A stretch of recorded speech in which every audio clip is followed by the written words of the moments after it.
So for our students in 2D character design, I have added the 2D character design rigs into this folder so that there's not issues with accessing it.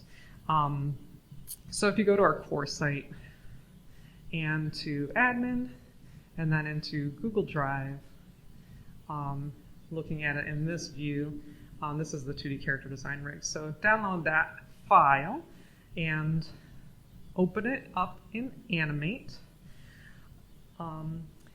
And then we're going to start on it here. So this is I've already opened it. When you open it, everything will be unlocked, but I want you to lock everything except for Tyler. We're going to take a look at Tyler. You can see that I've got a box around him now. So I'm going to zoom in on this and zoom in on Tyler. Okay, if I scrub the timeline, you can kind of see Tyler doing his action. And My Little Pony is so excited to see Tyler right now. But you could make an animation where Tyler punches My Little Pony, like maybe your brother did to My Little Pony or whatever. So if I still will need to double click into here. So I'm going to hit my V, which is the arrow tool. And let's talk about getting, I think that I have the wrong thing recording. So anyways, I brought that file into, let me just do a recap. I put the file into 2D Character Design Google Drive, which you can get off of the admin Google Drive. Lands you here. You're going to get the file here. And once you download it, you're going to lock the layers, except for Tyler. Zoom in on Tyler. And now that we have this blue box, it's showing us that we've got Tyler here.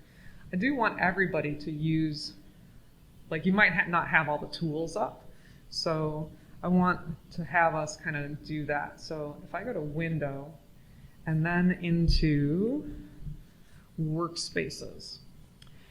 Animator is what I'm on right now. Now if you're on a very small screen, let's say you're on an Apple 13-inch, you might want to use the small screen. Don't use Essentials ever because you guys are professionals that won't give you enough that you need to use. So I would say either Animator or small screen. I'm in Animator right now. You may also want to do this. You might want to pull this to your extended monitor. For purposes of demo, I'm not doing that, but often I do because I want to see. Well, I have this usually on my Cintiq, so I can draw and paint on it. And then I have my timeline on the other, like all of these other tools. So just make sure that you have the library open, properties. I did put the frame picker here, but you might not have that. But let's grab the frame picker. Do you not have the frame picker automatically? Yeah. So go up to Window and choose Frame Picker, which is right here. And so timeline, that's essentially where all your layers are going to go. Properties, tools, you definitely want to have your tools open, your library, your frame picker, color, those are all things that are helpful to have. Do you guys all have that? All right, so now that we have that, we can double click into Tyler, and this is where we can see where he's animated. So what can we learn from this sequence? So do you see how he's got different arms and also different hands? That's actually a pretty good thing to actually see. So let's go to a place where we can see his arm and his hand. And when you start animating, you always build columns. So you can see how we've got Tyler built in a way. I want to pull down and make sure that I have enough space to actually see all of the columns that Tyler has, which I do now. So this right here, frame 20 something, there it is, 24, is set up to, everything is locked. So what I want to do is lock that, and this is probably his right arm, which I'm going to unlock, yeah, and turn off so I can see it. So why don't you guys do that? Find frame 24 and lock all of the other assets by clicking on the top little lock, and then unlock Tyler right arm 01 TRS. TRS, that's giving credit to Tom Ryan Stout, who created this arm. So when it's a group project, you might want to give yourself some credit by putting that on the piece. You can see that actually TRS, Tom Ryan Stout, did a lot of them.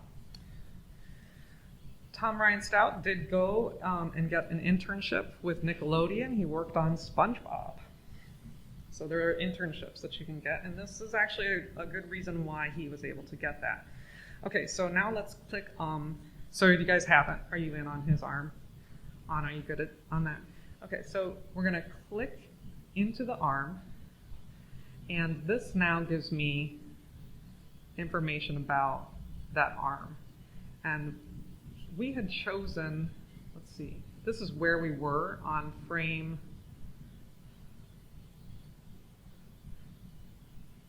17 with that arm down. So click on hand at 17, frame 17 on the layer hand, and let's lock everything else except for the hand.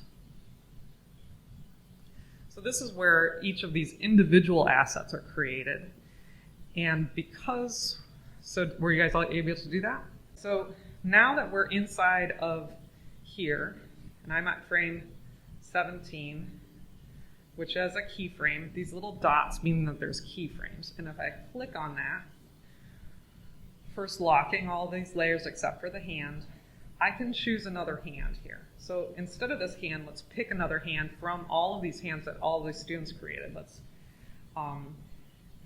we can pick,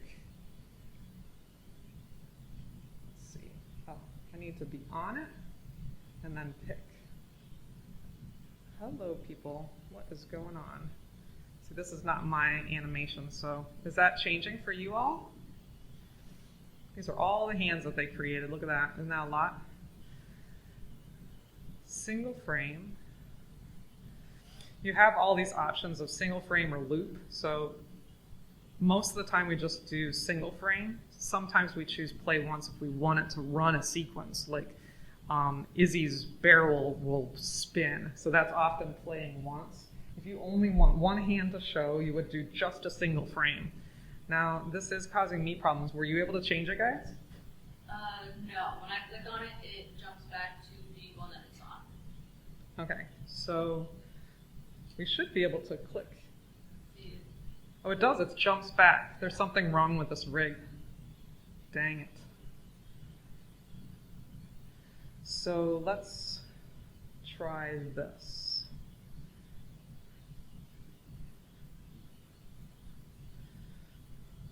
Oh, it might be that, look at all these different hands.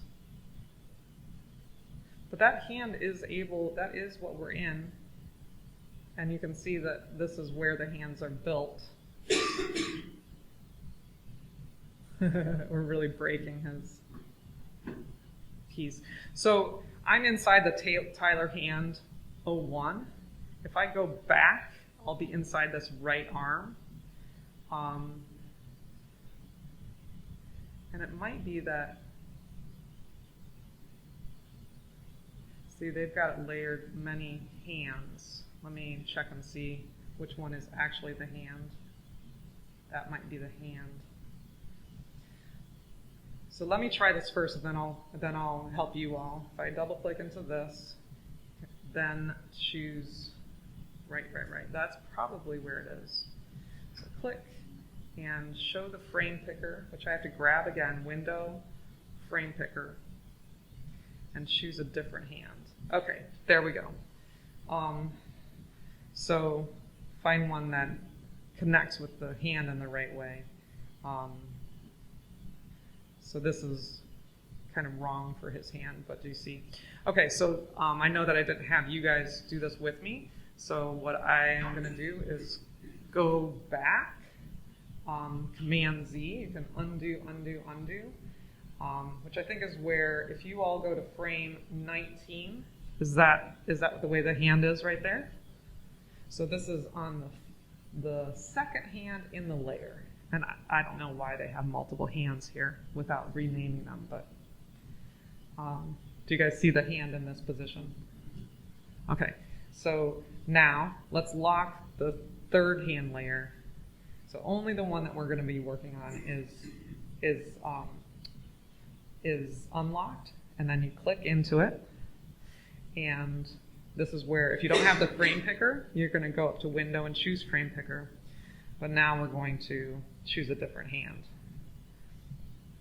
Now, if this is not in the right position, you can also take it and move it, and I can hit Q, which is the transform tool, or it's on the toolbar right here, and spin it.